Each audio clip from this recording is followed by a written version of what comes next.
Muy bien, chicos. Vamos arrancando. Bueno, buenas noches a todas y a todos. Bueno, creo que todos me conocen, ¿no? Estábamos ahí en matemática, bueno, matemática 1 y matemática 2.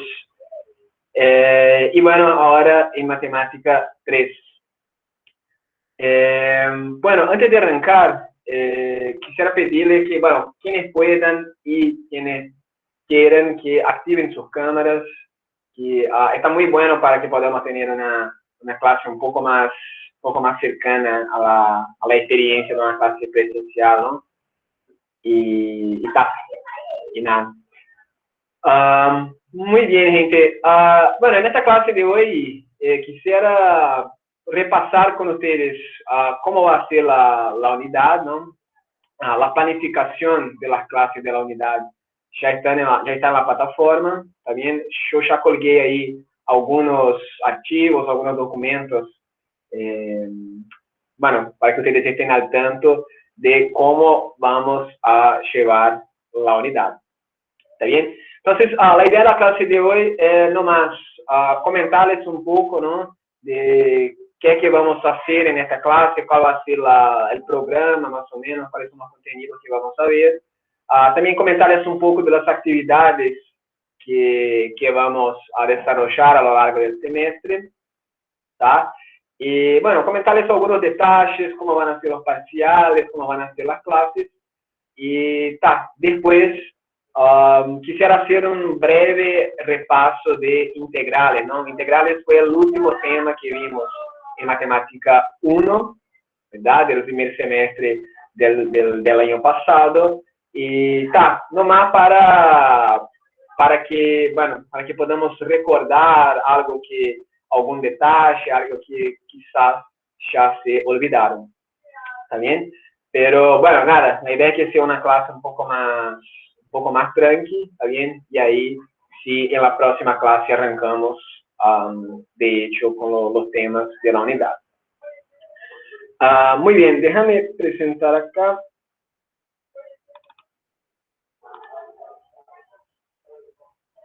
Bueno, en la plataforma, si lo ven ahí en la parte ¿cómo es? De matemática 3. Como les decía, hay ahí algunos documentos y entre esos documentos está la planificación de la unidad. Bueno, van a ver que está así bien chiquito, ¿no? Pero es porque yo quería dejar todo en una única hoja por si alguien quería imprimir o algo así. ¿También? Pero probablemente van a tener que dar un zoom ahí para poder mirar. Pero de todas las formas, yo voy a subir una otra versión de esta planificación, una versión horizontal un poco más cerca, que ustedes van a poder consultar más fácil después.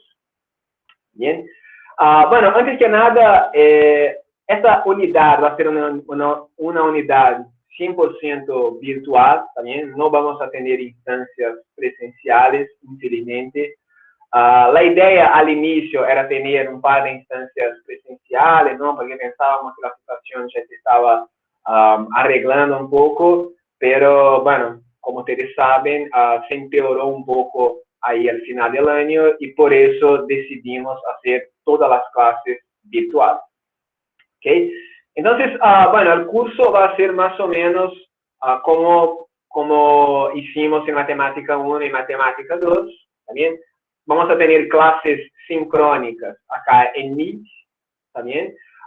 Todas las semanas la idea es tener una clase teórica y una clase práctica y también, tal como hicimos en el semestre pasado, todas las clases prácticas tendrán un repartido de ejercicios que ustedes, bueno, van a resolver para practicar, para fijar los contenidos y después van a entregar ahí en la plataforma para la evaluación continua. La novedad es que este semestre vamos a diversificar un poco la evaluación continua, ¿verdad? El semestre pasado la evaluación continua estaba solamente en los repartidos y los cuestionarios de la plataforma y algunos trabajos que hicimos, ¿no? Algunos proyectos aplicados. Y bueno, para este semestre lo que vamos a hacer, vamos a evaluar, además de los repartidos y además de los cuestionarios en la plataforma.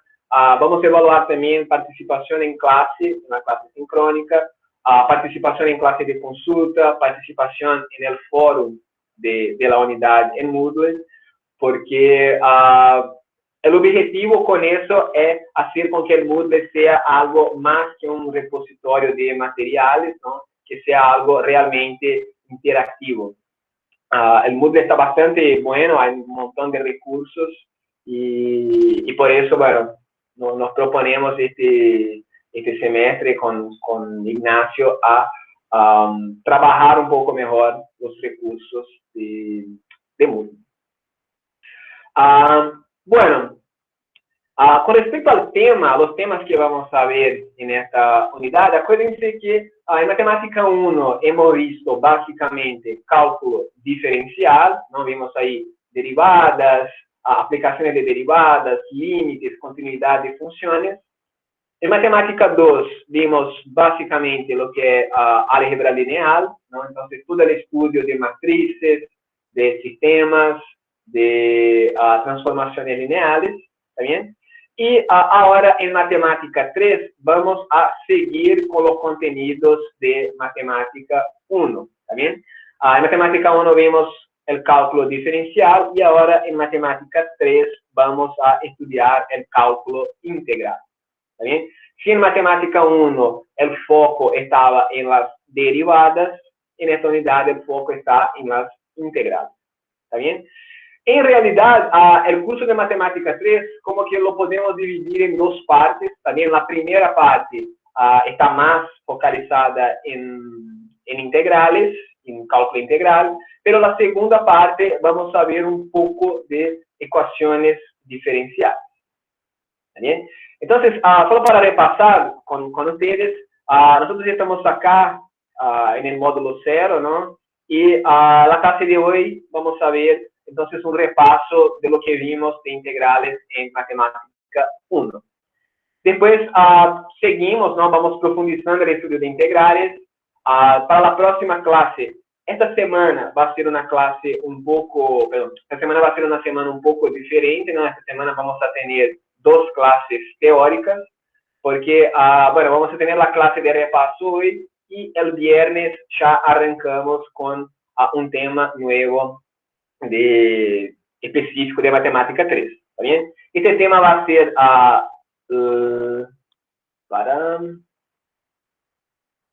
para que yo tengo acá la planificación anterior.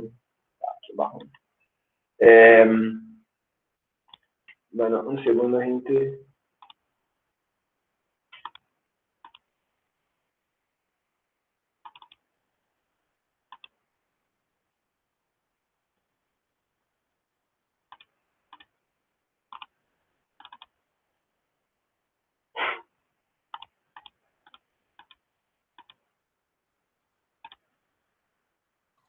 Enrique, ¿vas a usar cómo andás, Enrique? ¿Vas a usar el sistema de calificación, el de 30-30-40 de nuevo o no? Exacto, sí. Sí, el sistema de calificación va a ser de nuevo también lo que estábamos usando en Matemática 1 y 2, también 30-30-40. Y sí, o sea, los dos parciales y la evaluación continua que va a ser los 40%, pero de nuevo, en este semestre vamos a hacer algo un poco más diversificado. Bueno, gente, esta planificación que tengo acá está un poco, no era la planificación que quería mostrarles, no sé por qué me está abriendo esa, pero bueno, no pasa nada, igual con eso acá ya podemos ver, pero después me voy a fijar en la plataforma a ver qué versión he subido a la plataforma también. Entonces, bueno, yo me fijo en eso y les aviso caso el archivo que esté en la plataforma esté mal. Déjame intentar solo otra cosa. No, está. Bueno. Entonces, como les decía, vamos a hacer un repaso hoy en la clase del viernes. Esta es la única diferencia de lo que estoy diciendo para lo que está acá. La única diferencia es que en la clase del viernes vamos a ver integrales indefinidas y también el teorema del cambio total. Después vamos a ver algunos métodos de integración, también vamos a ver la regla de sustitución para integrales y después integración por partes, ¿está bien? Y lo último que vamos a ver antes del primer parcial es una primera aplicación de integrales, que es que es el problema de calcular el área entre dos curvas. Como vamos a ver en esta clase, el área entre dos curvas tiene algunas interpretaciones muy interesantes, ¿no? Cuando la miramos así en situaciones reales donde aparece este tema.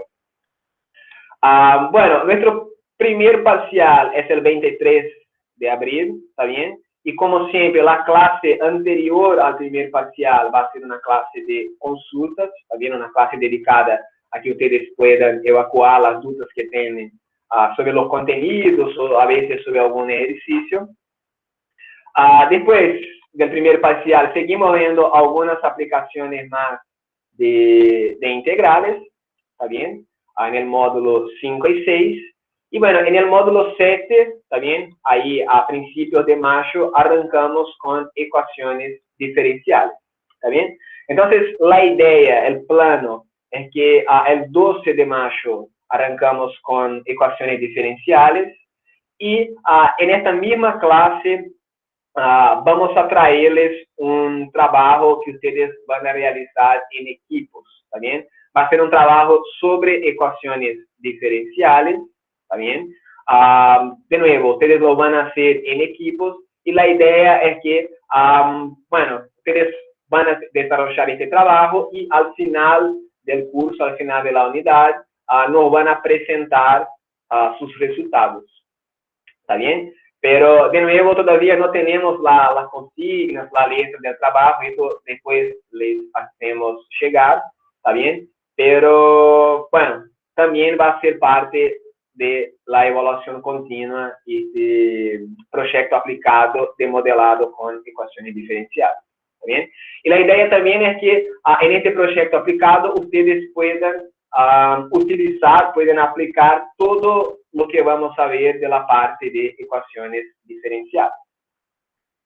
Entonces, en ecuaciones diferenciales vamos a ver algunos tipos nomás, también vamos a ver qué son ecuaciones separables, ecuaciones diferenciales lineales, algunas aplicaciones a problemas de crecimiento poblacional, también que también tiene interpretaciones en economía, en administración.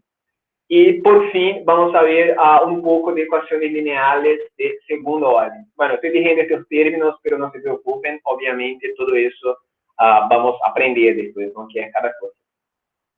Y entonces, las dos clases antes del segundo parcial, las dejamos entonces para la presentación del proyecto aplicado que les comentaba. ¿Está bien? El segundo parcial va a ser el 2 de julio, ¿está bien? Y, de nuevo, la clase anterior, una clase de consultas para el parcial. Así que para el primer parcial va toda la parte de integrales, ¿está bien? Hasta las primeras aplicaciones. Y después, para el segundo parcial, va la parte, el final de integrales y un poco de ecuaciones y toda la parte de ecuaciones diferenciales que vamos a estudiar en la unidad. ¿Está bien? Bueno, algunas otras novedades son, en esta unidad también, si ustedes miran acá en la planificación, en las columnas finales acá, bueno, antes que eso, la bibliografía sigue siendo el libro de Stewart, también de Chance Stewart. Cualquier libro de cálculo que tenga cálculo integral que quieran utilizar, les va a servir. También todo lo que voy a decir acá está en todos los libros de cálculo integral, pero como siempre, las diapositivas yo las preparo con base en este libro de Chance Stewart, de cálculo de una variable. Así que, esta es la referencia que va a estar más cerca, ¿no? La notación, los términos que va a estar más cerca de lo que vamos a hacer en esta unidad. Después, si vienen acá en recursos complementarios, verán que en algunas clases hay unos videos. ¿Está bien? La idea de estos videos es que, bueno, hay un canal en YouTube, un canal que me encanta sobre matemáticas, ¿está bien? Y en este canal hay una serie de videos sobre cálculo, ¿no? Y lo que el tipo del canal hace es hacer algunas demostraciones y presentar algunos conceptos de cálculo de una manera bastante visual, usando animaciones, usando recursos complementarios. ¿Está bien? Entonces, la idea es que en algunas clases, antes de la clase, yo voy a colgar un video en la plataforma, un video de este canal, ¿está bien? Son videos cortos, así, de, yo qué sé, máximo de 12, 20 minutos, pero son videos cortitos. Y bueno, en cada clase que tenga un video como este, ustedes van a mirar el video y antes de la clase siguiente, va a haber un cuestionario en la plataforma relativo a este video, ¿está bien? Y ustedes, después de mirarlo, lo contestan ahí, ¿está bien? Estos cuestionarios también harán parte de la evaluación continua, ¿está bien? Pero tranquilos que siempre que tenga algún video a mirar o siempre que haya algún cuestionario abierto, yo les voy a avisar por mail o a través del fórum de la unidad, que así bueno, van a estar al tanto de que hay actividades ahí en la plataforma para realizar. Enrique, ¿cómo andás? ¿Sí? De todas maneras, igual lo que la bibliografía, como siempre, la pasás vos igual, o sea, no tanto ir al libro ahí, no, o sea, haces vos el resumen y con eso ya tenemos la teórica, ¿no?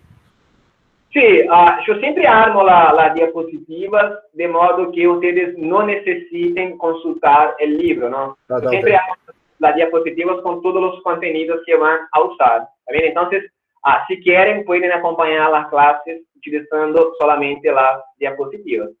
De toda forma, creo que en el ITR hay algunas copias de este libro ahí, también que ustedes pueden consultar si quieren. Y bueno, la ventaja del libro es que hay más imágenes, a veces más ejemplos, más ejercicios. Entonces, quienes quieran se profundizar más en los contenidos, pueden recurrir al libro. Bueno, a ver qué más. Sí, bueno, horario de clase de consulta. Las clases de consulta de matemática 3 serán los miércoles, ¿está bien? De las 14:45 hasta las 17:45. Yo me voy a quedar al cargo de la clase de consulta de matemática 3, ¿está bien?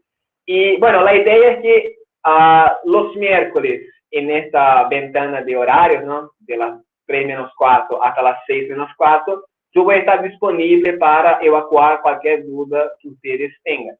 Pero les pido que me escriban, ¿no? Quienes quieran, quienes necesiten clase de consulta, quienes tengan alguna duda que evacuar, que me escriban también, porque así podemos agendar un horario que quede bien para todos, ¿está bien? Digo solo porque, bueno, no me voy a quedar conectado todo el tiempo, pero sepan que estoy a la disposición y que, bueno, tienen que nomás enviarme un mensaje y ahí nos reunimos.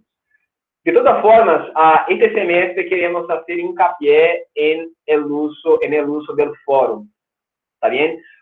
Muchas veces, cuando son dudas un poco más puntuales, mucha gente me escribe en el correo, ¿no? Para evacuar estas dudas. Eso está bien, ¿no?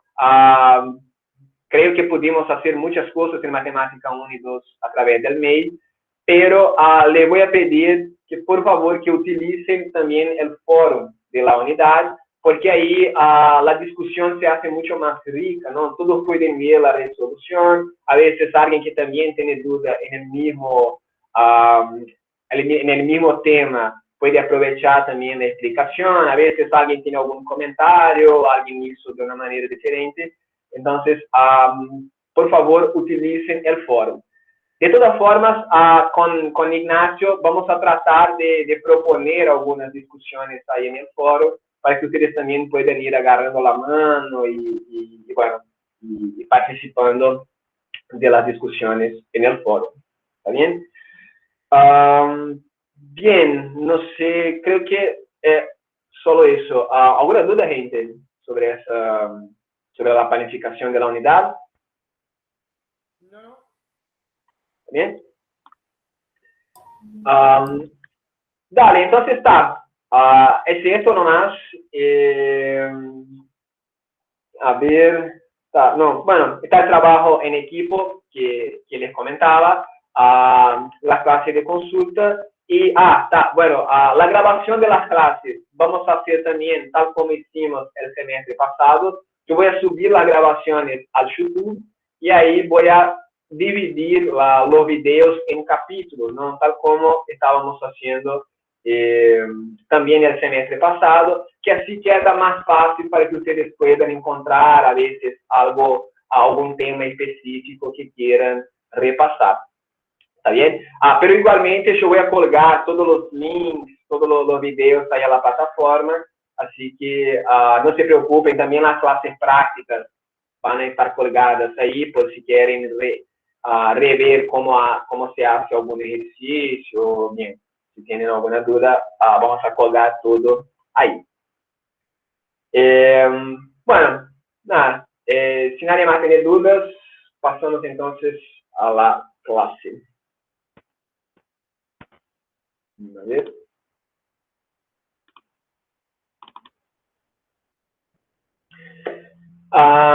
Entonces, bueno, vamos arrancando con el repaso, ¿no? Como les comentaba, todo lo que vamos a ver en la clase de hoy, la verdad, ustedes ya vieron en matemática 1, ¿no? Ya hicieron el parcial 2, o sea, ya pudieron estudiar bien los temas que vamos a ver acá, pero quisiera repasar todo lo que vimos de integral, ¿no? No más para que los términos, ¿no? Para que se acuerden de los términos, ¿no? De las nomenclaturas que usamos, también para que se acuerden de los métodos de resolución, en fin, para que estén al tanto, ¿no? De todo lo que hicimos en matemática 1. Así que, bueno, acuérdense que cuando estudiamos integrales en matemática 1, ¿no? Fue luego al finalcito del semestre vimos algo ahí de integrales, creo que tuvimos 4 clases de integrales nomás, 2 clases teóricas y 2 clases prácticas. Y bueno, cuando vimos integrales, la motivación que les di para el estudio de integral y que de hecho me parece fue una de las primeras aplicaciones de integral, es el problema del cálculo de área. ¿Está bien? Entonces, la idea es que si son formas sencillas, ¿no? Como por ejemplo un rectángulo o un triángulo o combinaciones de formas conocidas, entonces este tipo de figura sí sabemos encontrar el área, tenemos ahí fórmulas, etc. Pero si ustedes miran ahí en el día a día, ¿no? Toda la realidad, ¿no? del día a día, ustedes pueden ver que la verdad formas tan simples como estas que están ahí, ¿no? Tan regulares como estas, la verdad son algo algo que no es muy común en la naturaleza, ¿no? Que aparezcan figuras como estas. ¿Vale? Lo que pasa en general es que a veces queremos encontrar áreas, por ejemplo, ¿cuánto mide el área lateral de un galpón como este, ¿no? O un galpón como ese, es decir, áreas que son curvas que no son exactamente una circunferencia, pero tampoco son una curva, bueno, son curvas que no conocemos muy bien el comportamiento, ¿no? Esto acá se parece con un triángulo, pero la verdad no es exactamente un triángulo. Y también en el cálculo de volúmenes pasa lo mismo. Si son figuras sencillas, ¿no? Si son sólidos como una pirámide, un cubo, un cilindro, ¿no? O si son combinaciones de sólidos como este, miren, o como un silo, ¿no? Este silo acá es tipo la combinación de un cilindro y un cono. Entonces, para volúmenes también resulta que las fórmulas que tenemos de cálculo de volúmenes son muy limitadas. ¿Bien? Pero en muchos casos vamos a querer encontrar el volumen, por ejemplo, de torres de enfriamiento como esta, ¿no? La verdad es que este tipo de torre de enfriamiento, en YouTube también se encuentra un montón de videos explicando por qué las torres de enfriamiento tienen esta forma. La verdad es que esta es la forma óptima para una torre de enfriamiento, también que es más larga en la parte de abajo, después queda un poco más estrecha. Esto hace con que el humo, con que el vapor se acelere hacia arriba, ¿está bien? Y bueno, hay un montón de justificativas para las cuales utilizamos este tipo de torre de enfriamiento, ¿está bien? Principalmente en plantas nucleares, por ejemplo, siempre encontramos este tipo de forma, ¿verdad? Y bueno, ¿cómo podemos calcular entonces el volumen de una torre como esta? Miren que no es ninguna figura, no es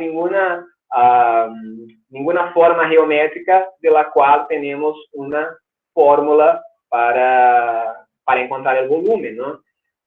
No es un cilindro, no es un cono, bueno, en fin. Entonces, una primera motivación para las integrales es el cálculo de áreas y volúmenes no regulares. ¿Está bien? Yo digo no regulares en ese sentido de que no son formas geométricas para las cuales tenemos ecuaciones que nos dan un volumen o el área de una... el volumen o el área de esta forma. Entonces, si se acuerdan, nosotros motivamos el estudio de integrales a través de estos casos de áreas.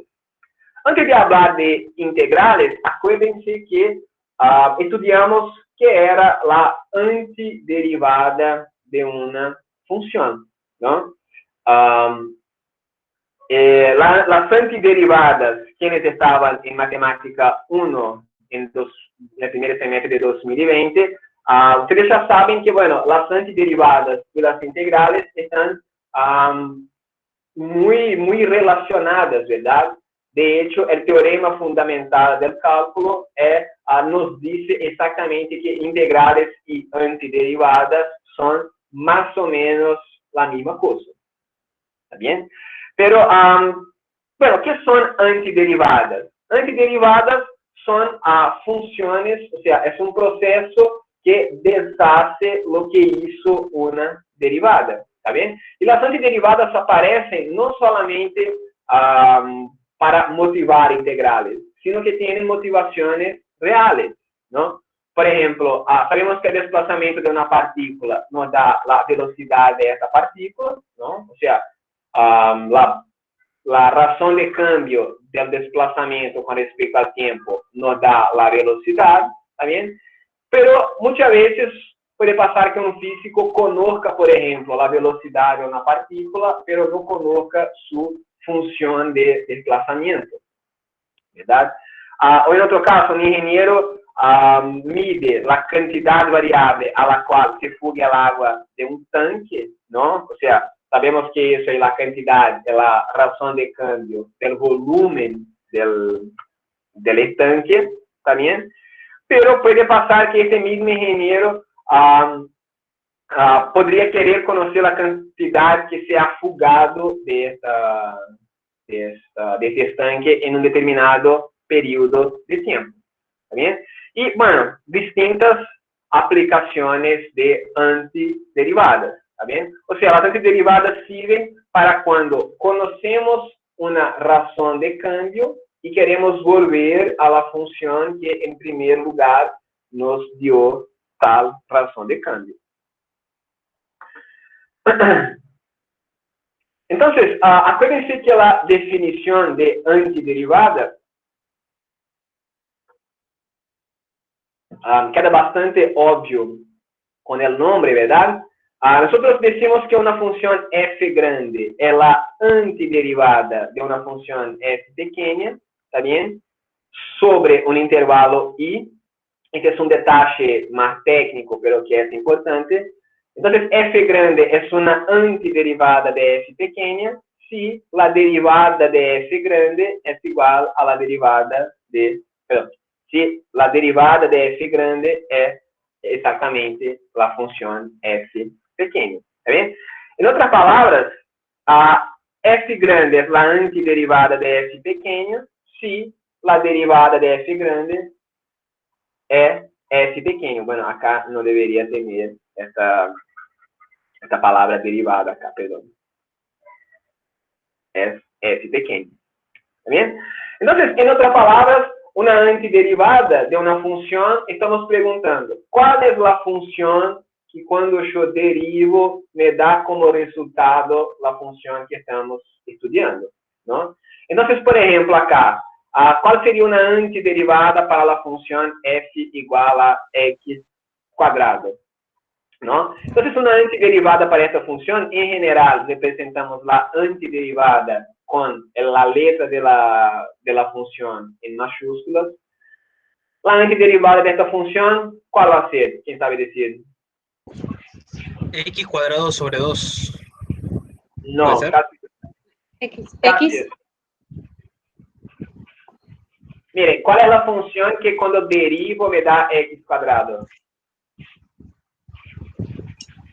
X al cubo sobre 3. Exactamente. X al cubo sobre 3. No vi quien dijo x cuadrado sobre 2, pero yo entendí que el razonamiento estuvo correcto, pero de hecho es x al cubo sobre 3, ¿no? Porque observen que si derivamos la función x al cubo sobre 3, ¿no? Acuérdense que este es un tercio acá.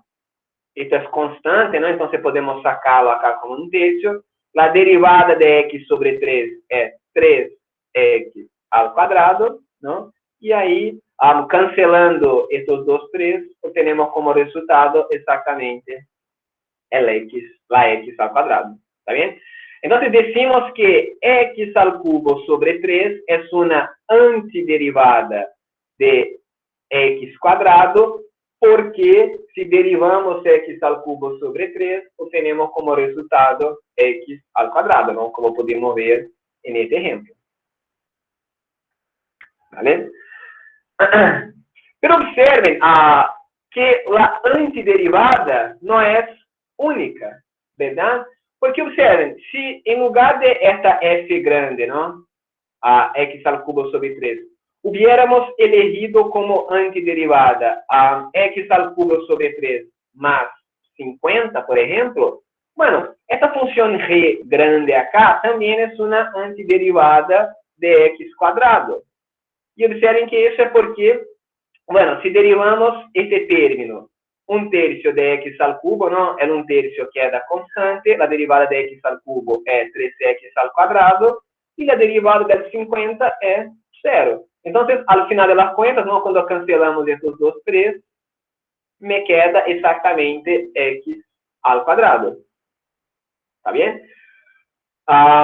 De hecho, observen que cualquier función que tiene la forma x al cubo sobre 3 más una constante cualquiera, acuérdense que en cualquier función que tiene esta forma va a ser una antiderivada de x al cuadrado. Simplemente porque al derivar esta función h, la constante se hace igual a 0, no se anula la constante y entonces, bueno, no tiene diferencia cuál es no tiene diferencia si hay una constante al final o no.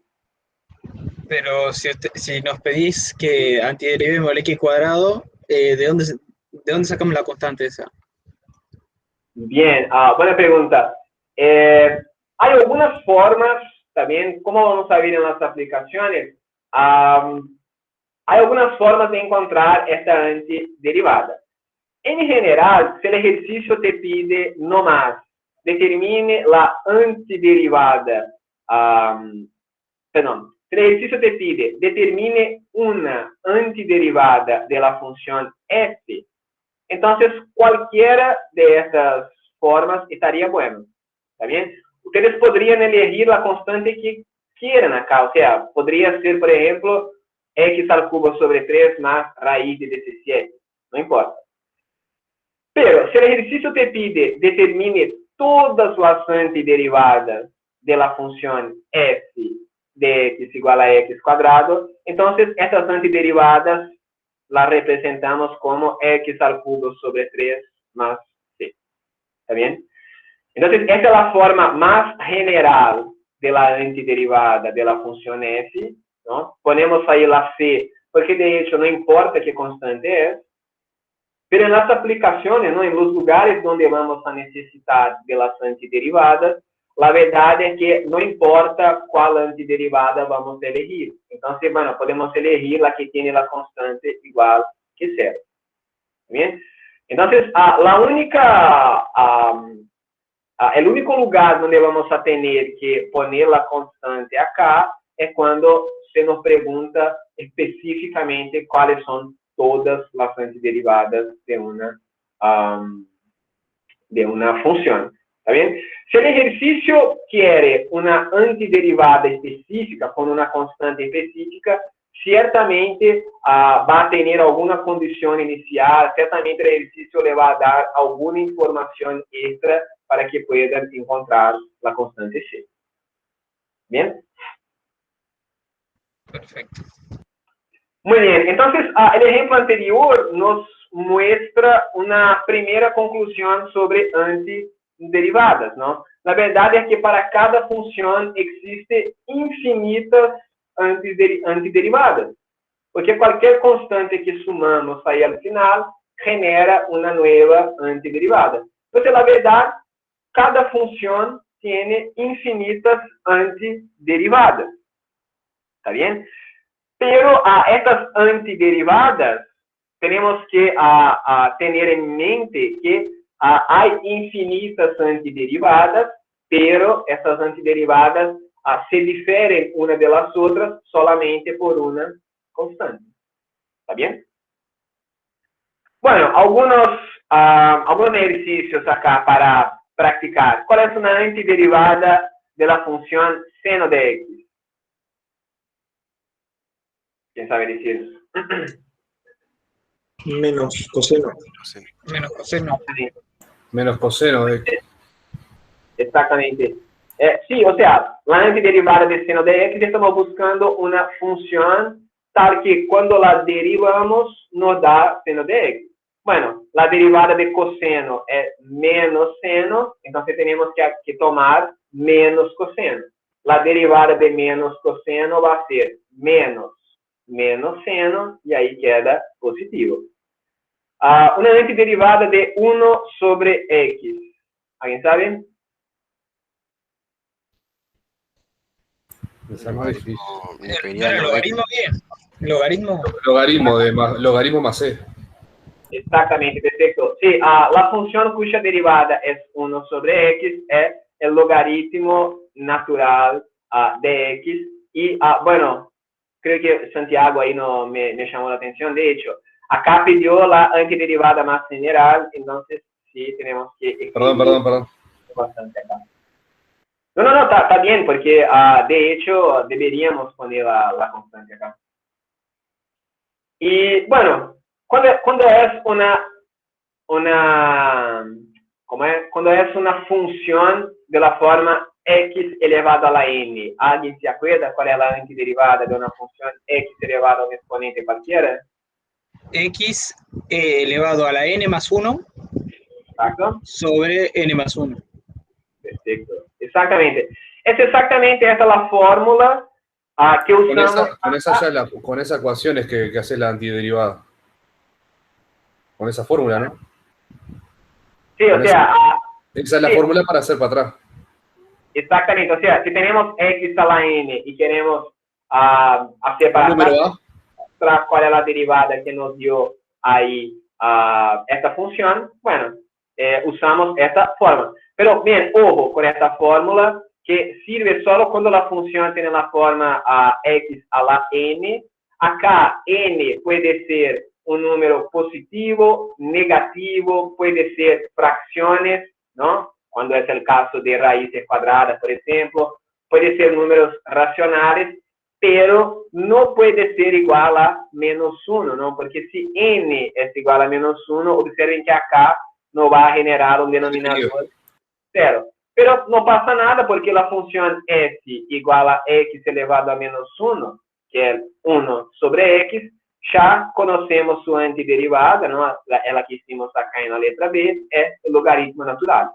Entonces, para todos los exponentes, la fórmula de la antiderivada es esta que yo puse acá, con excepción del exponente menos 1. Si el exponente es menos 1, la antiderivada es el logaritmo natural.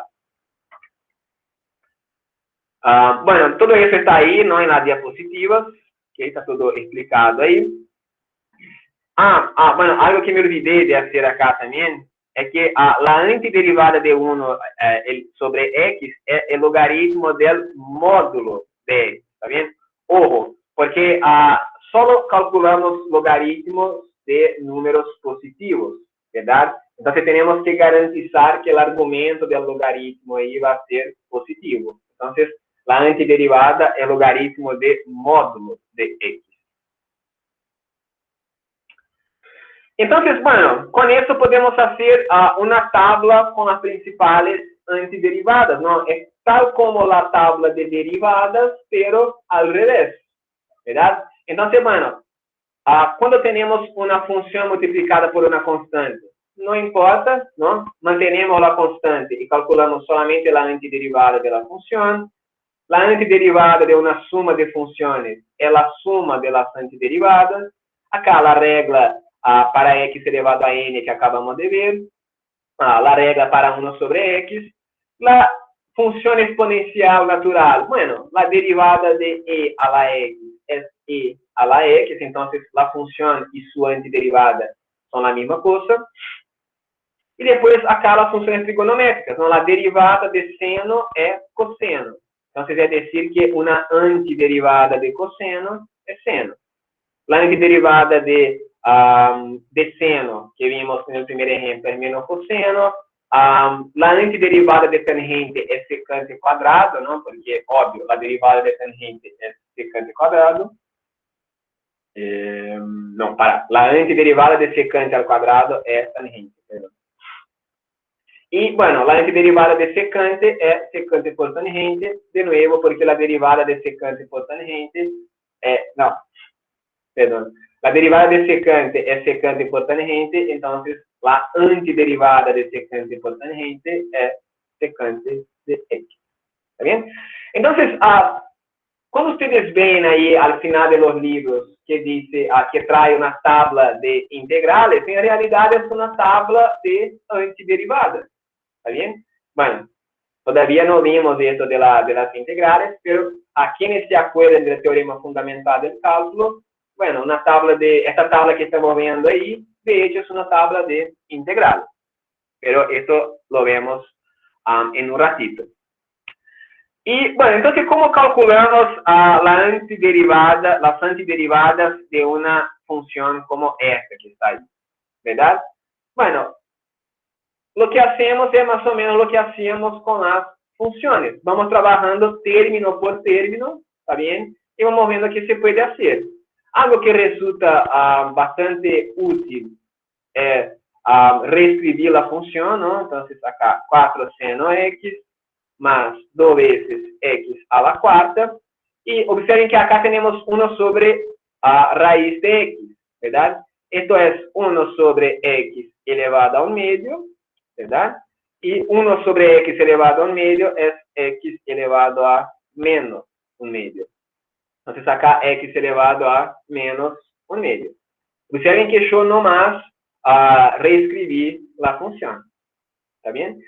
Y bueno, yo hice eso porque ahora podemos aplicar exactamente las reglas que acabamos de ver a cada término, ¿no? La antiderivada en este caso va a ser, bueno, la antiderivada de 4 por seno x, el 4 que multiplica lo mantenemos. ¿Y cuál es la antiderivada de seno x?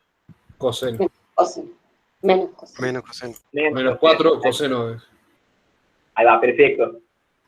Lo mismo para acá, ¿no? 2 por x a la cuarta. Bueno, el 2 se mantiene. ¿Cuál es la antiderivada de x a la cuarta? ¿Cuál es la antiderivada de x a la cuarta? 4x a la 3. No. No, Sí, Sí, sí. 8x x a la quinta sobre X 5. a la 5 2x a sobre la quinta 5. sobre 5. Perfecto, sí. Claro. X a la quinta sobre 5. Sumamos el exponente, una unidad, y dividimos por el exponente sumado. Y bueno, ¿cuál es la antiderivada de x elevado a menos 1/2? 2 raíz de x. Menos 2 raíz de x. ¿No? Bueno, sí, creo que hiciste la cuenta más rápido ahí. Pero sí, bueno, acá vamos a usar la misma regla que hemos usado acá para el x a la 4. ¿No? Vamos a hacer menos 1/2 más 1 sobre menos 1/2 más 1. Entonces, de hecho, va a ser, no sé quién nos dijo ahí, pero va a ser exactamente 2 raíz de x. Entonces, bueno, acá solo organizando tenemos menos 4 coseno x más 2x a la quinta sobre 5 menos 1/2 más 1 es 1/2, entonces acá me da 1/2 y menos 1/2 más 1, 1/2. Este término acá, ¿no?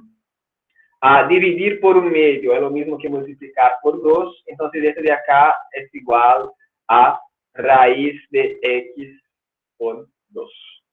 También x elevado a 1/2 es raíz de x.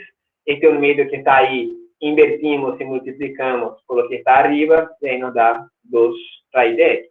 Y acá, bueno, como nos pidió las antiderivadas, observe que está ahí en el plural, entonces más c.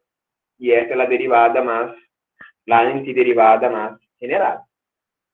¿Alguna duda, gente, en este ejercicio? Bien.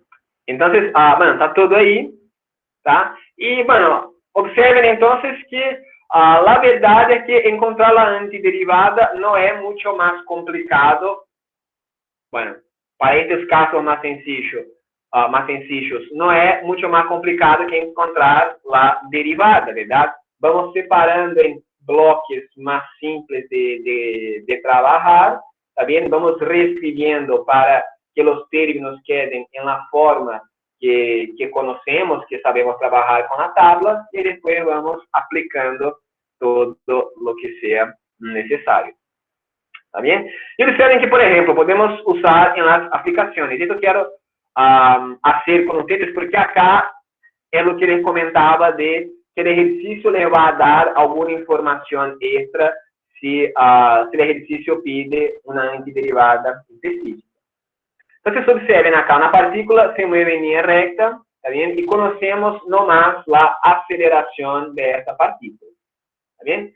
El ejercicio nos da otros dos datos, ¿no? Que la velocidad inicial es menos 6 centímetros por segundo y la posición inicial es 9 centímetros. Entonces, lo que nos pide ahí es para encontrar la función de posición, la función S. ¿Alguna idea de cómo resolvemos eso? Hay que hacer la antiderivada a la ecuación de la aceleración. Exacto. Bueno, ¿cómo relacionamos el desplazamiento y la aceleración? Bueno, sabemos que la derivada del desplazamiento es la velocidad, ¿verdad?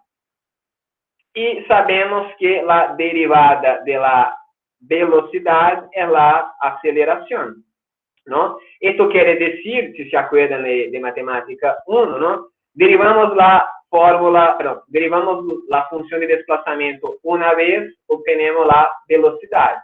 Si derivamos una vez más la función de velocidad, obtenemos aceleración. Esto quiere decir entonces que el desplazamiento, la derivada segunda del desplazamiento es la aceleración. ¿Está bien? O sea, si tenemos la aceleración y queremos encontrar el desplazamiento, vamos a hacer dos antiderivadas, ¿verdad? Una primera antiderivada de la aceleración nos va a dar la velocidad. Y luego, una antiderivada de la velocidad nos va a dar el desplazamiento. Entonces, bueno, observen, acá la aceleración es dada por 6t más 4. En este caso, ¿cuál sería entonces la velocidad de esta partícula? ¿Quién sabe decir?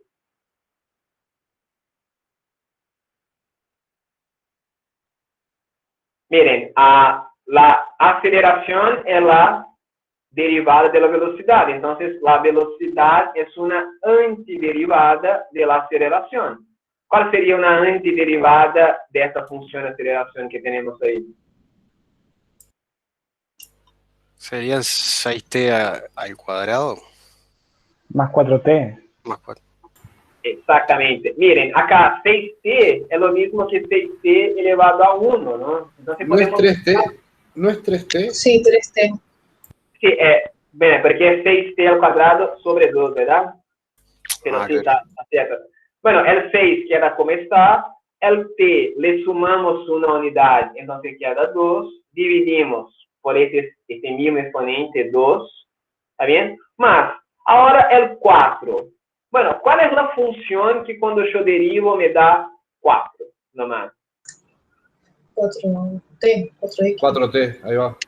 Exacto, 4t, ¿verdad? Bueno, observen que no podría ser solamente 4, ¿no? Porque si fuera solo 4, la derivada la iba a ser igual a 0. Entonces, bueno, 4t, la derivada de 4t es 4. Observen que acá tenemos una constante. Menos 6. Sí, exactamente. Tenemos una constante acá y, bueno, va a ser menos 6. ¿Cómo sabemos que es menos 6? Bueno, porque vamos a usar esta primera información. ¿Qué nos está diciendo esta información acá? Nos dice que en la ecuación de la velocidad, si sustituimos t con 0, el resultado debe ser menos 6. Entonces, si sustituimos acá t con 0, me da 6 por 0 sobre 2, más 4 por 0, más c es igual a menos 6.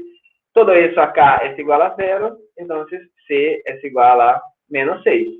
Con eso, entonces, observen que hemos determinado específicamente cuál es la antiderivada que estamos buscando. Es la antiderivada cuya constante me da 6. Entonces, acá, 6t cuadrado sobre 2 es lo mismo que 3t cuadrado más 4t menos 6. ¿Está bien? Y bueno, ahora, sabemos que el desplazamiento es sabemos que la derivada del desplazamiento es la velocidad. Es decir, entonces que el desplazamiento, ¿no? La función posición de este objeto es la antiderivada de la velocidad. Tenemos que ir hacia atrás. ¿Cuál sería, en este caso, la antiderivada de la función velocidad? 3t más 4. No, esta es la derivada. Queremos la antiderivada. Enrique, ¿puedo ir un poquito hacia arriba que quiero ver lo del 6? Ahí, a ver cómo salió. Es un bola. ¿Está bien acá? Ahí, gracias. De nada. Bueno, observen que una antiderivada de acá, miren, 3t al cuadrado, el 3 lo mantenemos, ¿no? Tal como está. La antiderivada de t al cuadrado, sumamos una unidad, dividimos por este exponente. Una antiderivada de 4t, bueno, acá es como si fuera una t a la 1, ¿no? Entonces, la constante 4 queda igual, t le sumamos una unidad al exponente, dividimos entre el exponente. ¿Cuál es la antiderivada de menos 6? ¿Quién sabe? Menos 6t sería. Perfecto. Menos 6t. Y también acá tenemos una constante. Para encontrar el valor de esta constante, vamos a usar también las informaciones que nos da el ejercicio. Sabemos que en la fórmula del desplazamiento, si sustituimos t con 0, tenemos que obtener 9. Entonces, al sustituir acá t con 0, me da 3 por 0 sobre 3, más 4 por 0 sobre 2, menos 6 por 0, más 6 es igual a 9. Todo eso acá me queda igual que 0 y por lo tanto concluimos que C es igual a 9. Con eso, entonces, hemos determinado completamente la función posición. Bueno, acá este 3 con este 3 se cancelan, ¿verdad? Entonces me da P al cubo. Este 4 con este 2 también podemos simplificar. Me da 2T cuadrado menos 6T más 9. ¿Está bien? Entonces, observen que el proceso es bastante parecido con el proceso de derivadas, pero vamos yendo hacia atrás. O sea, las fórmulas que usamos se quedan un poco cambiadas y vamos siempre yendo hacia atrás. ¿Alguna duda, gente, en este ejercicio?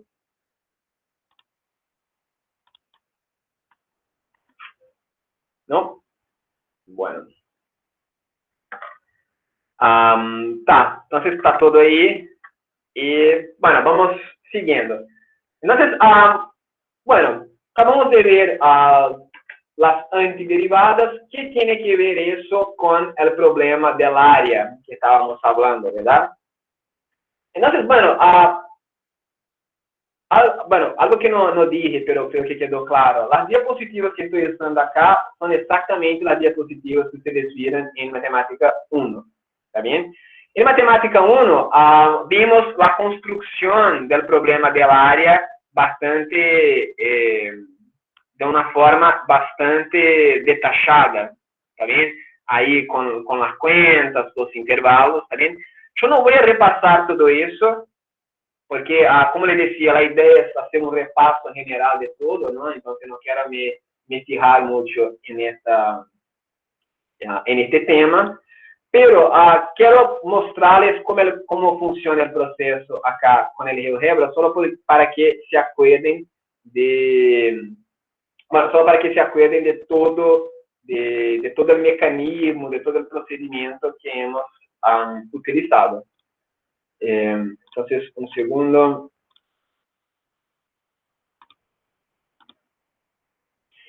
Bueno, ustedes deberían estar viendo ahí mi pantalla, ¿no? Con una gráfica, ¿está bien? Y, bueno, ¿cuál es la idea, no? Suponga que queremos encontrar suponga que queremos encontrar cuál es el área bajo esta curva que está acá, ¿está bien? Esta curva es la curva de la función logaritmo natural de x más 5 más 4, ¿ok? Y suponga que uno quiere encontrar cuál es el área de esta figura entre el menos 4 y el 4. ¿Ok? No, mejor, vamos a hacer desde el menos 5 hasta el 4. Entonces, bueno, queremos encontrar cuál es el área que está por arriba del eje X, ¿está bien? Y que está entre los valores X igual a menos 5 y X igual a 4. O sea, encontrar cuánto vale esta área que está acá. Si se acuerdan de lo que hicimos fue, bueno, en primer lugar, aproximamos el área, ¿no? Hacemos una aproximación bastante grosera del área usando rectángulos, ¿está bien? Entonces, bueno, si hacemos, no, acá tiene que ser menos 4. Bueno, vamos a calcular entre menos 4 y 4, porque el 5 está fuera del dominio de la función, ¿no? No podemos calcular logaritmos del 0. Pero, en fin. Supongo que queremos encontrar el área que está bajo la gráfica de la función y por arriba del eje X, ¿está bien? Entre los puntos, entre X igual a menos 4 y X igual a 4. Entonces, la primera estrategia que utilizamos fue, bueno, aproximamos esta región con rectángulos, ¿verdad? Si ustedes observan acá, es una aproximación bastante mala, ¿no? Es bastante grosera. Pero si vamos aumentando la cantidad de rectángulos, ahora con 5, o con 6, con 22, con 38, observen que mientras más vamos aumentando la cantidad de rectángulos, más exacta va quedando el área ahí abajo, ¿no? Observen también acá, este L1 que tenemos acá es el área de la parte roja, ¿no? Que estoy mostrando ahí. Entonces, bueno, observen que con un rectángulo el área es 32, una aproximación completamente mala. Y observen que a medida que vamos aumentando la cantidad de rectángulos, observen que el valor del área, ¿no? del área, este L31 que está acá, significa el área de los 31 rectángulos que están mostrados acá. Observen que cuando vamos aumentando la cantidad de rectángulos, este valor del área va tendiendo a un valor, ¿no? Arrancamos lá con 32, pero observen que se va quedando más y más cerca de 43,6 más o menos, ¿no? 43,7, hasta que si usamos 200 rectángulos, ¿no? Que casi el área exacta, estamos ahí en 43,731 aproximadamente. ¿Está bien? Entonces observen que lo que estamos haciendo acá, de hecho, es un proceso de límite, ¿no? Estamos viendo, bueno, empezamos con una cantidad de rectángulos, calculamos el área de cada rectángulo, lo que estamos haciendo en realidad es tomando el límite cuando la cantidad de rectángulos tiende a infinito. ¿Está bien? Y observen que aumentar la cantidad de rectángulos, ¿no? Como el área que estamos considerando está entre -4 y 4, observen que si vamos aumentando la cantidad de rectángulos, necesariamente los rectángulos van quedando más flaquitos, ¿no? Más finitos. Así. Entonces, calcular este área envuelve un proceso de límites que podemos pensar en el límite de la suma de las áreas de los rectángulos cuando la cantidad de rectángulos tiende a infinito, o podemos pensar también que es el límite de la suma de las áreas de los rectángulos cuando la anchura de los rectángulos va para 0, ¿no? Observen que acá, mientras más aumentamos la cantidad de rectángulos, más finitos se van quedando. ¿Okay? Entonces, el problema del área lo resolvemos de esta forma. Y observen que, bueno, acá usamos un rectángulo que quedó por debajo, pero podríamos haber usado rectángulos que queden por arriba, ¿no? Y igualmente, bueno, el área, cuando estamos hablando de pocos rectángulos, el área aún queda bastante mala, ¿no? Una aproximación bastante mala, pero mientras vamos aumentando la cantidad de rectángulos, observen que el valor del área también tiende al mismo valor anterior. Miren, también estamos tendiendo ahí a aproximadamente 43,8. El anterior era 43,7, ¿no? Y el tema es que 200 rectángulos, ¿no? Cuando pensamos en un límite, cuando el número de rectángulos va para infinito, la verdad es que 200 rectángulos es muy pocos, son muy pocos rectángulos. ¿Está bien? Pero ya da para tener una idea que no importa si agarramos rectángulos que quedan por arriba de la gráfica o por abajo de la gráfica o que queden en el medio, ¿no? De qualquer maneira que planteemos, que aproximemos este área com rectângulos acá, nos vai a generar, a medida que vamos aumentando a quantidade de rectângulos, vamos obteniendo uma região mais e mais cerca, mais e mais próxima da região que queremos encontrar el área. ¿Está bien? ¿Alguna duda, gente, de la idea del método? ¿Alguna duda? No, por mi parte no. Bien, bien. Dale, bueno, vayan avisándome porque yo no lo veo cuando me estoy presentando, así que avisen si hay alguna duda. Bueno, yo voy a colgar este recurso también acá en la plataforma, también después ustedes pueden jugar ahí. Miren que podemos cambiar acá la función, podemos hacer, por ejemplo, x cuadrado, ¿no? Y miren que ahí, entre -4 y 4, el área es este que está acá, ¿no? Si fuera, por ejemplo, a menos x al cuadrado más 7, ahí quedaría de esta forma, ¿está bien? Pero, en fin, la idea, entonces, la estrategia que los matemáticos desarrollaron para poder calcular este tipo de áreas es, bueno, ya conocemos límites, ya sabemos trabajar con límites, sabemos calcular el área de rectángulos, entonces juntamos las dos cosas y vamos haciendo una aproximación que sea más y más apropiada al área que queremos encontrar. Bien. Bueno, voy a volver ahora a la presentación.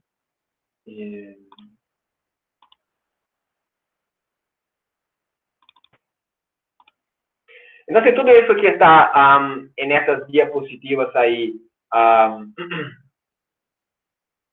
que estoy pasando un poco más rápido, es exactamente eso que decíamos, pero de una manera un poco más explicada, con valores, etc. ¿Está bien? Entonces, está ahí por si quieren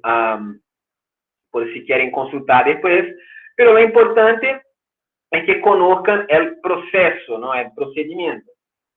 Y observen entonces que el área, cuando la vamos a calcular, es dada por el límite.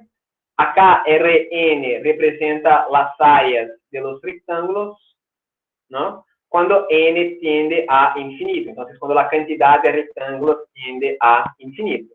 Acá esta ecuación que está del lado derecho, observen que eso es nomás, bueno, delta x. Si miran después las diapositivas, delta x es como estamos llamando la base de cada uno de los rectángulos, ¿no? Y la altura de cada uno de los rectángulos es la distancia desde el eje x hasta la gráfica de la función. Entonces, esta distancia es dada por la imagen del punto que hemos elegido ahí como punto muestra. Bueno, no se preocupen con esta fórmula, con estos límites, nomás es para que sepan cómo es el proceso de límites. ¿Bien? Así que, bueno, entonces este límite también podemos representar en notación de sumatorio, ¿no? Acá, la altura de cada uno de los rectángulos, el valor de la base de cada uno de los rectángulos, desde i igual a 1 hasta n, y acá está mal la diapositiva, acá debería ser n, cuando n tiende a infinito, y no cuando x tiende a infinito. ¿Está bien? Y, de hecho, este límite, si calculamos este límite para una cierta función, y este límite existe, ¿no? Obviamente, en este curso no vamos a tratar de calcular este límite a la mano, ¿está bien? Bueno, en la carrera de matemática se hace eso, ¿está bien? Es bastante interesante, pero no viene al caso para ahora. Pero si calculamos el límite, este límite acá, para alguna función específica, y el resultado, y nos da un resultado, ¿no? Si este límite existe, ¿no? Si el límite no va para infinito, o si no queda indeterminado, el propio límite es lo que conocemos como la integral definida de A hasta B. ¿Está bien?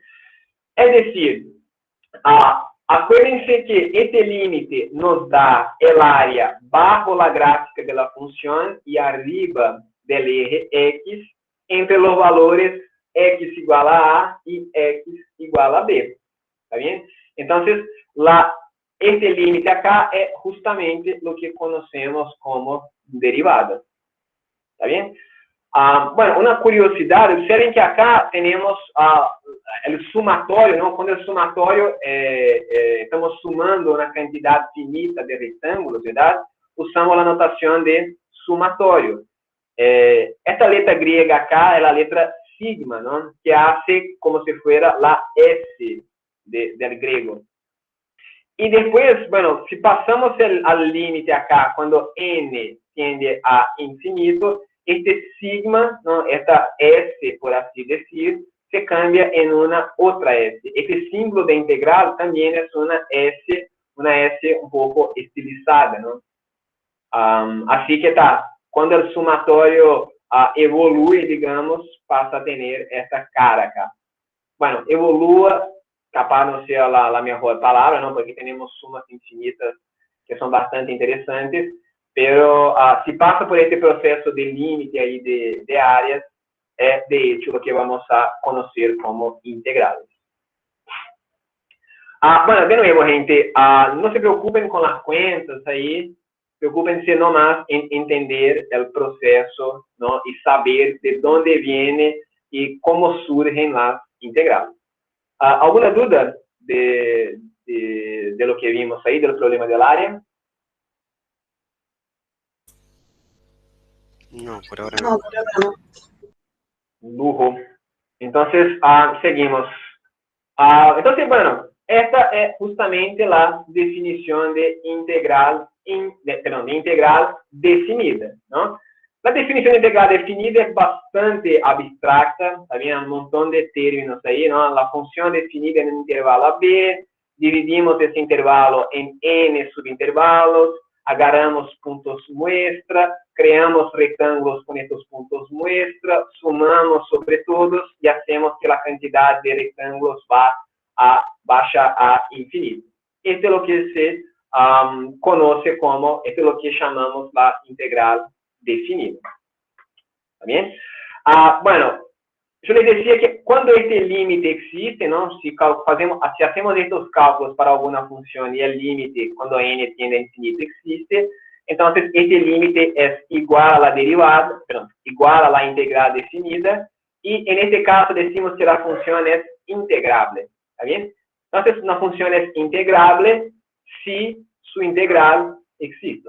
¿Está bien?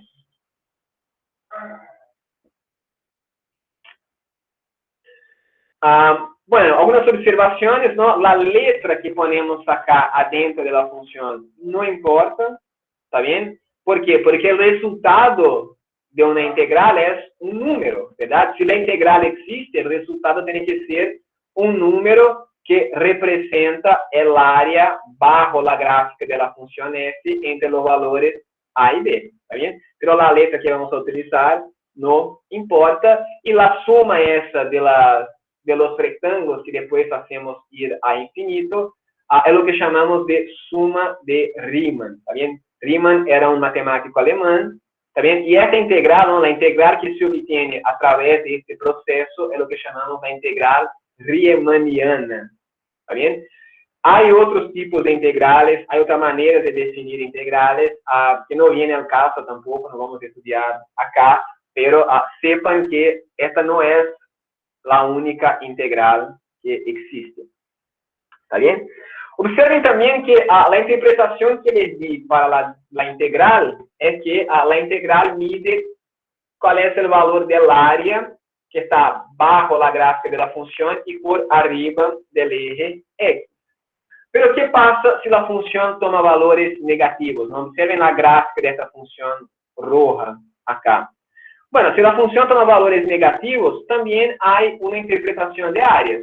En este caso, la integral definida de esta función acá, ¿no? Nos va a dar el área, digamos, el área neto, el área neta de la función, ¿no? Es decir, si calculamos la integral definida de esta función roja entre A y B, lo que vamos a encontrar es el valor de esta área más el valor de esta área, y el valor que está abajo acá queda negativo, ¿no? O sea, es el área neta de la función que está por arriba del eje X, ¿está bien? Entonces ahí tenemos A1, que es el área que está arriba, menos A2, que es el área que está acá por debajo. ¿Está bien? Entonces, solamente algunas propiedades de integrales que nos van a ser útiles. Bueno, si cambiamos los límites de integración, estos dos numeritos que vienen acá, ¿no? Que son los dos límites de la región de la cual estamos calculando el área, ¿no? Los dos valores que limitan el área lateralmente. Estos dos numeritos llamamos los límites de integración. Y si cambiamos los límites de integración, ¿no? Si hacemos la integral desde A hacia B, o si hacemos la integral desde B hacia A, lo único que va a cambiar es el signo, ¿no? Entonces podemos cambiar el orden de los límites de integración y eso cambia el signo de la integral. Bueno, si calculamos la integral definida desde A hasta A, es claro que la integral da cero, ¿no? Porque imaginen, ¿cuál es el área que está abajo de la gráfica de la función, arriba del eje X, entre los valores X igual a A y X igual a A? Bueno, este valor es cero, ¿verdad? Porque no hay un área ahí.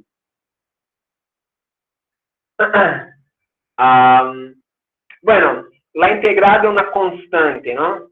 Cuando de una función constante, la integral definida desde A hasta B es simplemente C por B menos A, porque en este caso, ¿no? La función constante es una recta horizontal, entonces el área bajo la gráfica es un rectángulo nomás. Y bueno, la regla de la suma que valía para derivadas, felizmente vale acá también, ¿no? La integral de una suma o de una resta de funciones es la suma o la resta de esas mismas funciones. Perdón. La integral de una suma o de una resta es la suma o la resta de las integrales de cada función separada.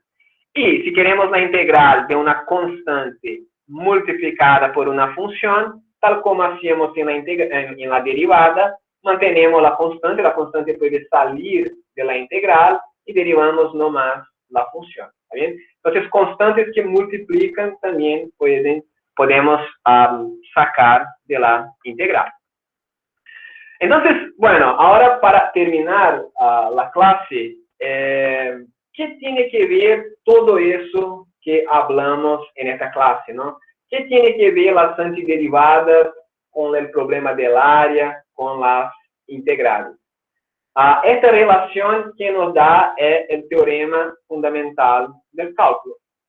¿Está bien? Diferente que a su nombre, bastante importante, ¿no? Acá quedó faltando una M.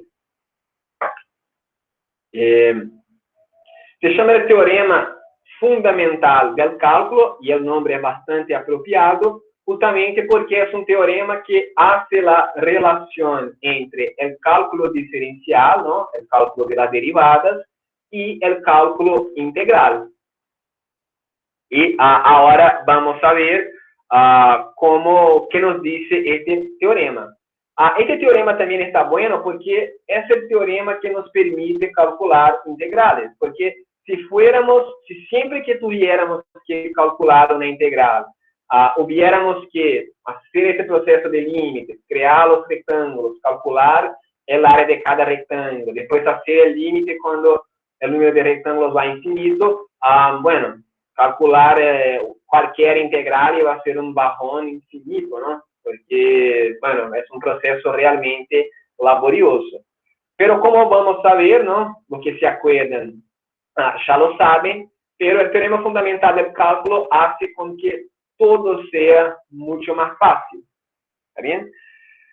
El teorema fundamental del cálculo tiene dos partes, ¿no? Esto les comenté también en Matemática 1. La primera parte trata de un cierto tipo de función que se define como una integral y esas funciones son derivables, etc.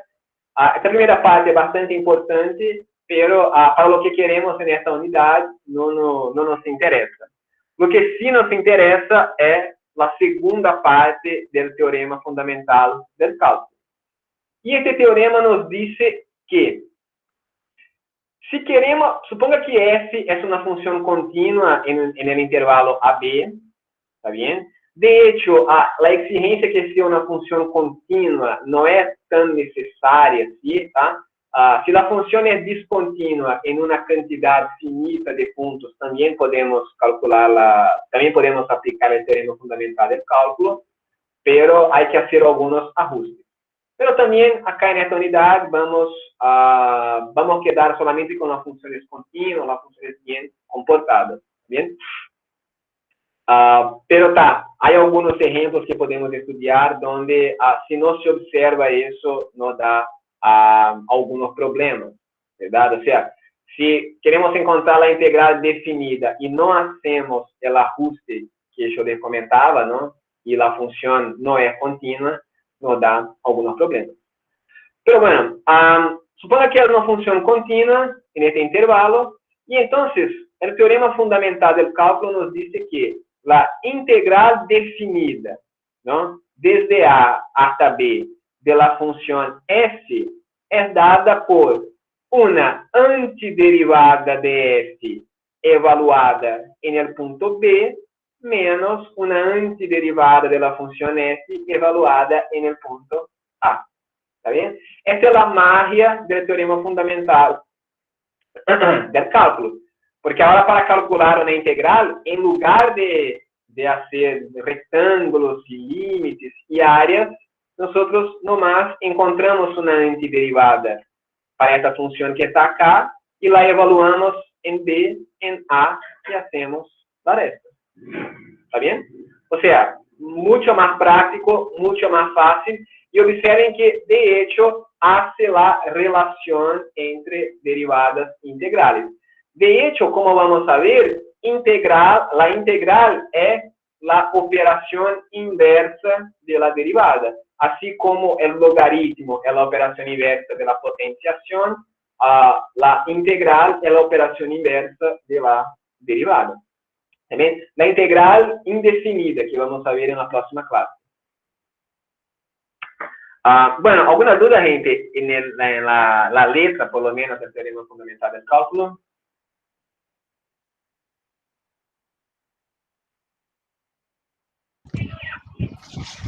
Estamos procesando todo. Bien, bien.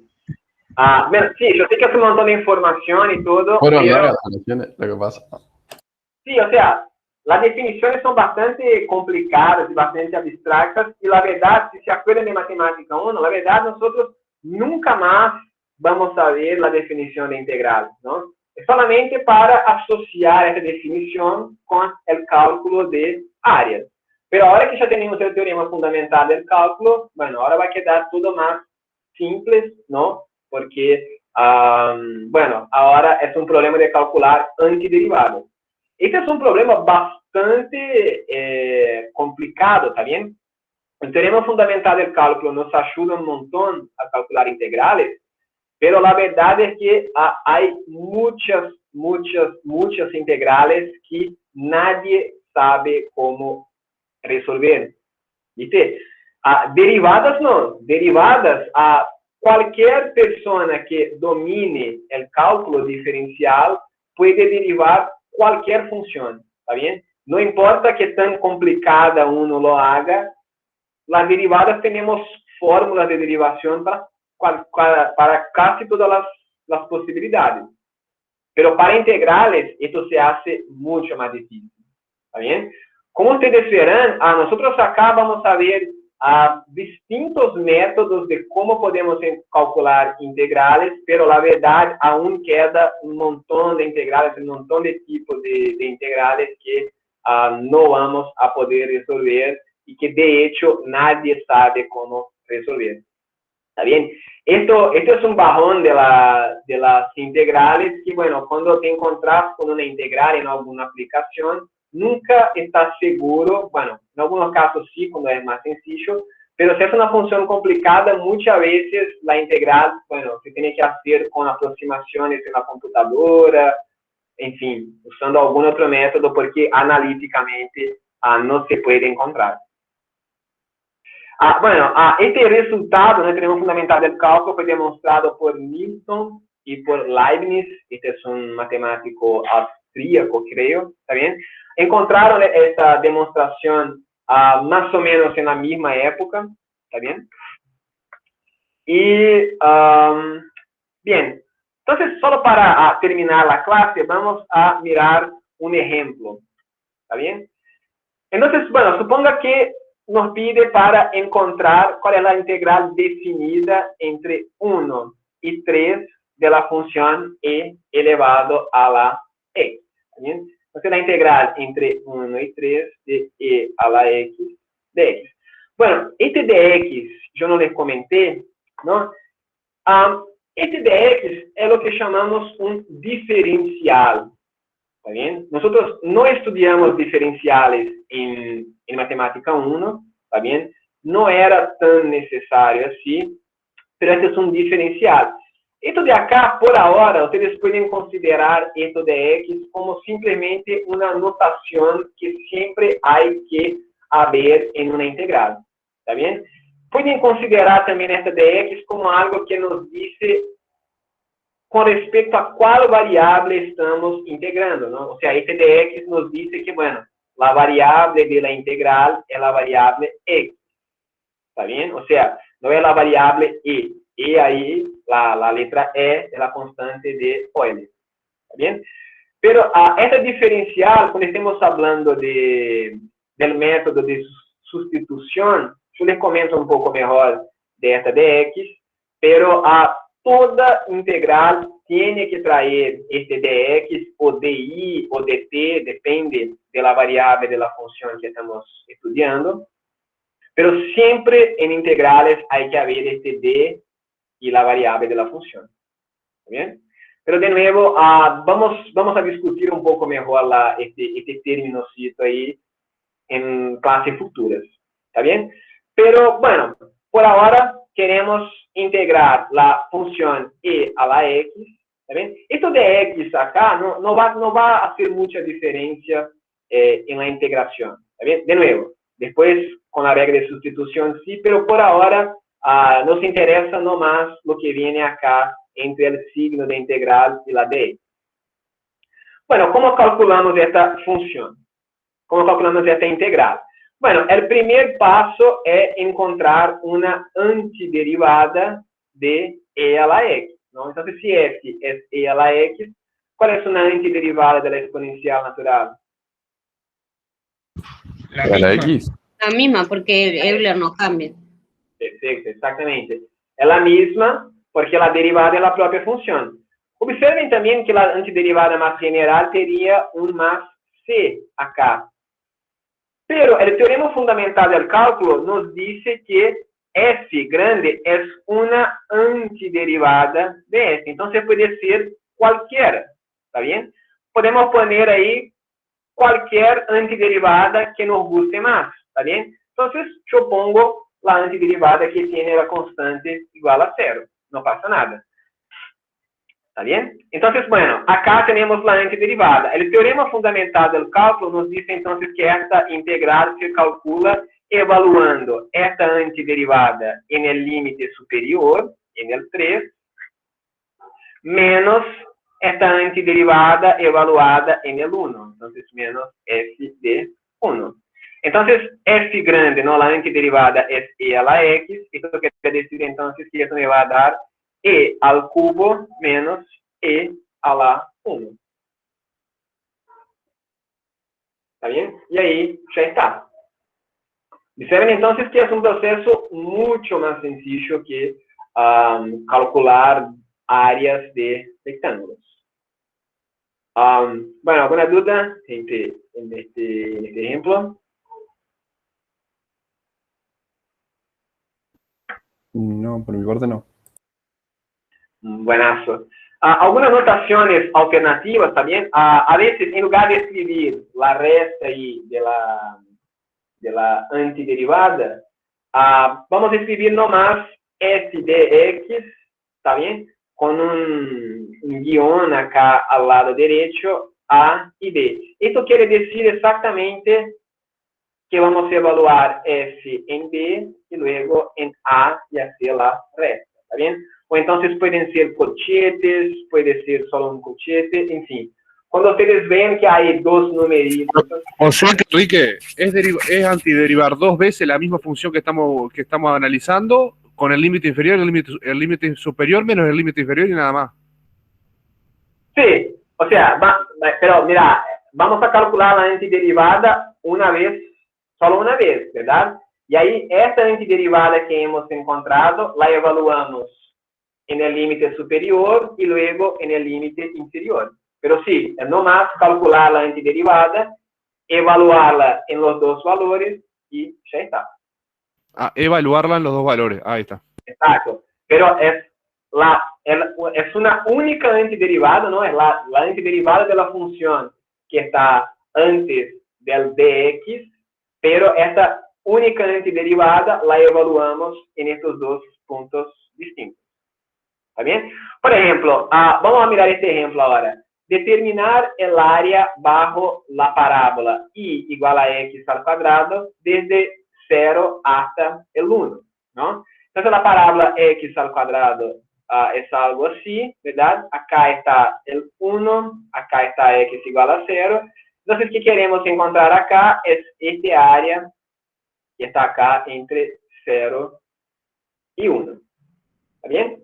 Bueno, por lo que acabamos de ver de integrales definidas, este área es dada por la integral desde 0 hasta 1, ¿no? Los límites de integración son los valores de x que limitan la región lateralmente, ¿está bien? Entonces, desde 0 hasta 1, estos son los límites de integración. Si queremos el área que está bajo la parábola x al cuadrado, entonces queremos la integral definida de x al cuadrado y dx. Entonces, ¿cuál es una antiderivada de x al cuadrado? X a la 3 sobre 3. Perfecto. Entonces, el resultado de esta integral va a ser x a la 3 sobre 3. Observen que he calculado una única antiderivada y ahora esta antiderivada la vamos a evaluar en el 0 y en el 1, ¿no? Perdón, primero en el 1 y después en el 0. Entonces, sustituyendo x con 1 me da 1 al cubo sobre 3, menos, sustituyendo x con 0 me da 0 al cubo sobre 3, ¿no? Esta fracción es 0, 1 al cubo es 1, entonces este área mide 1/3. ¿Está bien? Observen qué magia que es esto. Yo me impresiono siempre que estoy enseñando eso, porque, miren, la parábola es una curva que, bueno, no sabemos mucha cosa de esta curva, nunca en ninguna escuela se enseña ninguna fórmula para calcular el área bajo la curva, pero observen que usando integrales en una línea podemos concluir con 100% de seguridad que si miramos la parábola y igual a x al cuadrado y vemos la parte que está entre el valor 0 y 1, este área mide 1/3. Bueno, ¿alguna duda, gente, en este ejercicio? No. Bien. Así que siempre para hallar áreas aplicamos esa fórmula, hacemos ese trabajo. Siempre que, bueno, por ejemplo, si te pide cuál es el área de la región que está bajo la gráfica de la función f entre los valores x igual a, yo qué sé, entre x igual a y x igual a b. Bueno, este área va a ser dado por la integral desde a hasta b de f de x dx. En otras palabras, para encontrar el área bajo la función f entre a y b, ¿cuánto vale este área? Bueno, encontramos una antiderivada de f, evaluamos esta antiderivada en b, luego en a y hacemos la resta. Y ahí ya queda. Observen que el área que acabamos de calcular está acá, ¿no? Esta es la integral, esta es la función x cuadrado, esta es el área bajo la gráfica de la función entre 0 y 1. Entonces lo que hemos calculado es eso que está ahí de naranja, ¿no? Está ahí marcado en la gráfica. ¿Está bien? Bueno, para evaluar esta integral que está ahí, ¿no? Bueno, hacemos lo mismo. Esta integral es integral de dx sobre x, ¿no? Esta es una manera de escribir esta integral, pero es lo mismo que 1 sobre x por dx, ¿verdad? nosotros vimos al inicio de la clase que una antiderivada de 1 sobre x es el módulo, es el logaritmo natural del módulo de x. Entonces, esta integral que está acá nos da la integral de 1 sobre x de x, es una antiderivada de 1 sobre x, que es logaritmo de módulo de x, y lo evaluamos en 6 y en 3. Entonces, este de acá va a ser logaritmo natural de módulo de 6, que es el propio 6, ¿no? Porque es positivo, menos el logaritmo natural de 3. Y tá, podríamos haber dejado el ejercicio así, podríamos haber calculado ahí en la calculadora cuánto es el logaritmo natural de 6, el logaritmo natural de 3, o como hice yo acá, podemos usar las propiedades de logaritmos, ¿no? El logaritmo de una división es la resta del logaritmo del numerador y del denominador, y esto nos da, entonces, logaritmo natural de 2. Pero observen que el proceso todo es encontrar una... Módulo de x es negativo, ¿qué haríamos ahí? Porque no se puede hacer. No, por ejemplo, si el límite de integración acá, por ejemplo, si quisiéramos, por ejemplo, si el límite de integración acá fuera entre menos 6 y menos 3, por ejemplo, ¿está bien? Esto acá sería el logaritmo natural de módulo de x, ¿no? Evaluado en menos 6 y menos 3. ¿Está bien? Y esto de acá sería entonces el logaritmo natural de módulo de menos 3 menos el logaritmo natural de módulo de menos 6. Entonces, bueno, el módulo de menos 3 es 3, nomás. Y el módulo de menos 6 es 6. Es decir, si los límites de integración son negativos, entonces la antiderivada, en la antiderivada calculamos el módulo y ahí queda positivo. Pero si los límites de integración ya eran positivos, siguen siendo positivos. Ojo. Lo transformo entonces. Tengo que pasar positivo. Exacto, pero ojo, esto solamente para la antiderivada de 1 sobre x. ¿Está bien? La antiderivada de 1 sobre x es logaritmo natural del módulo de x. Pero en otras funciones, por ejemplo, la integral desde menos 6 hasta menos 3 de x al cuadrado de x. Bueno, esta antiderivada es x al cubo sobre 3 y la evaluamos en menos 6 y menos 3 no más. Acá no es necesario poner el módulo. O sea, acá quedaría menos 3 al cubo sobre 3 menos 6 al cubo sobre 3. ¿Está bien? El módulo es específicamente... Solamente para el logaritmo natural. Al logaritmo, exactamente. Muy bien, chiques. ¿Alguna duda en este ejercicio? ¿Alguna duda de cualquier tema de la clase? No. Muy bien. Hay un ejemplo más acá, les dejo ahí para que después lo hagan solos en casa, es bastante tranqui también. ¿Está bien? Yo voy a parar por acá. Volvemos el viernes entonces y ahí sí arrancamos con temas nuevos de integrales, ¿está bien? Quisiera avisarles algo que me olvidé al inicio de la clase. Yo subí a la plataforma los 2 repartidos de ejercicios que ustedes hicieron en Matemática 2 relativo a integrales. Fueron los 2 últimos repartidos, el 9 y el 10, si no me engaño, ¿está bien? Estos repartidos yo los he subido a la plataforma por si alguien quiere repasar estos conceptos, quiere a veces hacer algún ejercicio, quiere fijar los contenidos. Pero no es necesario entregar los repartidos que están ahí en la plataforma en este momento.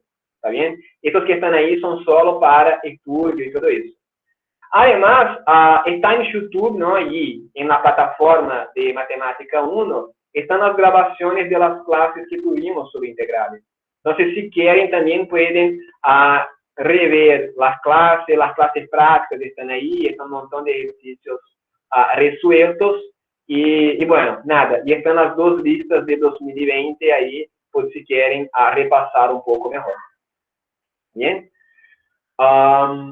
Bueno, gente, muchas gracias por la atención. Un gusto reencontrarlos ahora en Matemática 3. Y bueno, estamos a las órdenes, Nacho y yo, Ignacio y yo. Y bueno, nada, que pasen lindo, una buena noche y nos vemos el viernes. Nos vemos. Nos vemos, Enrique, gracias. Chao, profe. Nos vemos. Nos vemos. El viernes.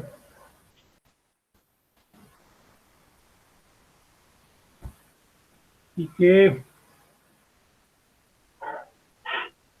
¿Qué dice Nacho? ¿Cómo va? Déjame parar de grabar.